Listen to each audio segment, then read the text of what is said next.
ബന്ധപ്പെട്ട ഇന്ത്യക്കാർക്ക് നിർദ്ദേശങ്ങൾ വരികയാണ്. വിവരങ്ങൾ രജിസ്റ്റർ ചെയ്യാൻ നിർദ്ദേശിച്ച് ഇന്ത്യൻ എംബസി. നിർദ്ദേശം വിനോദസഞ്ചാരികൾക്കും ഹ്രസ്വകാല വിസയിൽ സന്ദർശനം നടത്തുന്ന ആളുകൾക്കുമാണ്. വിമാന സർവീസ് റദ്ദാക്കിയതിനെ തുടർന്ന് അകപ്പെട്ട ആളുകൾ വിവരങ്ങൾ രജിസ്റ്റർ ചെയ്യണമെന്നുള്ളതാണ് ആവശ്യം. വിഷ്ണു പ്രസാദ് ഈ വാർത്തയുടെ വിശദാംശങ്ങൾ നൽകും. വിഷ്ണു, എങ്ങനെയാണ് ഈ ആളുകളുടെ സുരക്ഷിതത്വം ഉൾപ്പെടെ നമുക്ക് സ്വാഭാവികമായിട്ടും ഇങ്ങനെ ഹ്രസ്വകാല വിസയിലൊക്കെ പോയിട്ടുള്ള ആളുകളെ സംബന്ധിച്ചിടത്തോളം ആശങ്കയൊക്കെ ഉണ്ട് അവരുടെ തിരിച്ചുവരവിൽ. അവർക്കും എങ്ങനെയാണ് രാജ്യം ഇതിൽ നടപടി സ്വീകരിക്കുന്നത്?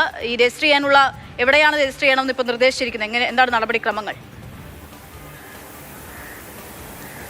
അക്ഷയ, ദോഹയിലെ ഇന്ത്യൻ എംബസി പുറത്തിറക്കിയ വാർത്താക്കുറിപ്പിലാണ് അവിടെ അകപ്പെട്ടിട്ടുള്ള, അതായത് ഖത്തറിൽ ഈ യുദ്ധം ആരംഭിച്ചതിന് ശേഷം അകപ്പെട്ടിട്ടുള്ള ഇന്ത്യക്കാർക്ക് വേണ്ടി ഒരു അറിയിപ്പ് നൽകിയിട്ടുള്ളത്. ഒരു ഓൺലൈൻ ലിങ്ക് നൽകിയിട്ടുണ്ട്. ഈ ലിങ്കിൽ പോയി രജിസ്റ്റർ ചെയ്യേണ്ടത് ഹയ്യ 1A1 എന്ന് പറയുന്ന വിസയിൽ ഉൾപ്പെട്ടവരാണ്. ഇതിൽ പ്രധാനമായുള്ളത് ഹ്രസ്വകാലത്തേക്ക് ഖത്തർ സന്ദർശിക്കാൻ എത്തിയ വിനോദസഞ്ചാരികൾ ഉൾപ്പെടെയുള്ളവരാണ് രജിസ്റ്റർ ചെയ്യേണ്ടത്. ഏറെക്കാലമായി ഖത്തറിൽ കഴിയുന്ന അല്ലെങ്കിൽ വർക്ക് വിസയിൽ അവിടെ എത്തിയിട്ടുള്ള ആളുകൾ രജിസ്റ്റർ ചെയ്യേണ്ടതില്ല.